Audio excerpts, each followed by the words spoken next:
Rudy Giuliani. A guy who was a prosecutor, put away a lot of people using the American justice system, Miranda laws, etc., is now going to turn around and make the case against the Miranda laws.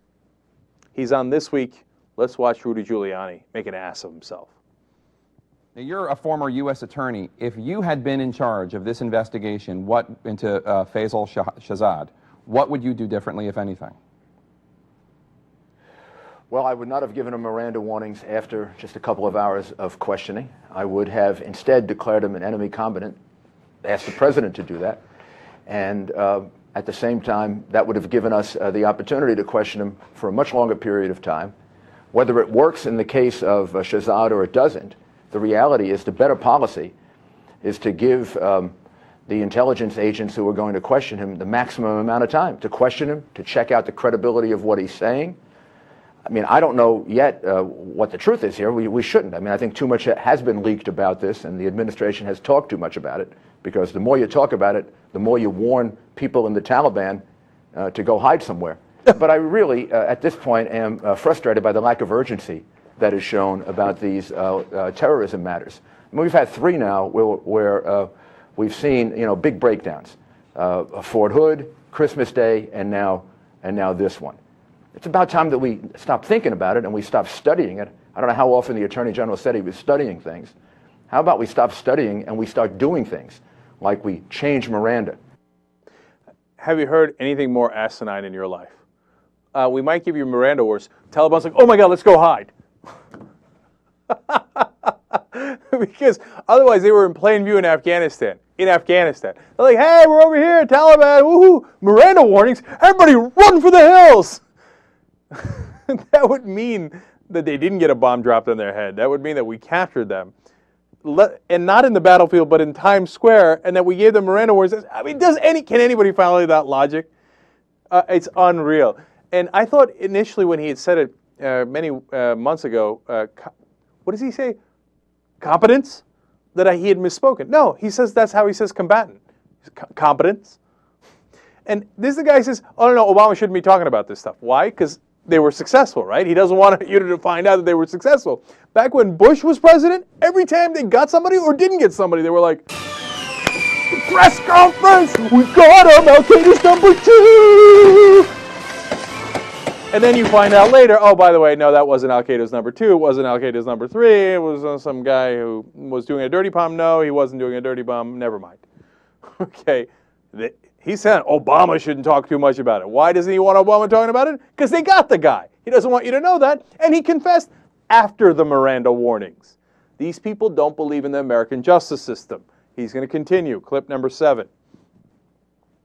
I want to talk about the fact that you think that Shahzad should be tried as an enemy combatant. Can you point to any time when a U.S. citizen was interrogated as an enemy combatant as opposed to in the criminal system where the result of the interrogation was more successful than apparently this interrogation is going? I mean, Attorney General Holder and other law enforcement officials say, oh, sure, this is going very well.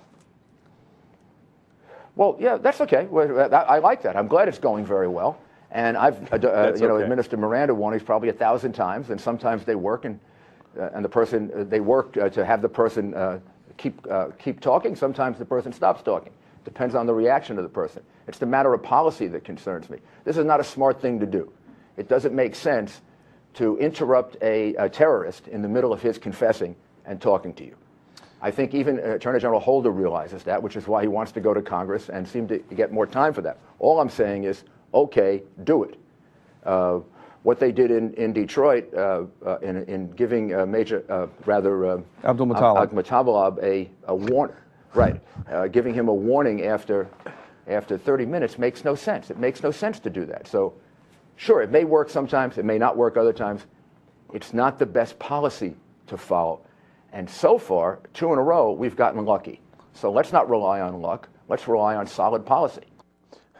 Yeah, that Abdul Muttalib guy or whatever he was, that competent over there. We've got, same thing. We got lucky. Oh, no, Obama keeps getting lucky, and Bush kept getting unlucky. I don't know how that winds up. No, but you didn't answer the question. He asked you, have you ever known a case where it was more successful when you did not give the Miranda warnings? Well, I mean, yeah, in this case it worked. I guess that's okay. Oh, thank you. I appreciate that. Hey, you're rooting for us to actually get the guy. Okay. Barely. The guy confessed. That's okay. I mean, I wish he hadn't, so I could make a better case against Obama. But whatever. I guess he did. I guess I'm theoretically happy about that. But that guy, the guy, nah. Oh yeah, he also confessed. Damn it! All right, now what infuriates me is you have these idiots who make their case, for you. I mean, how ridiculous does he look, right? You know what the administration is considering? Eric Holder came out over the weekend and said they are considering not giving Miranda warnings. How many concessions, how many mindless, stupid compromises can you make? Why? You're exactly right. You've made the case before. Why would you consider buckling to the Republicans on this? It doesn't make any sense. That's why I get frustrated with Obama, because his natural inclination, unfortunately, as a Democrat is, buckle. Oh my God, what's happening? Oh, buckle, whatever you do, buckle.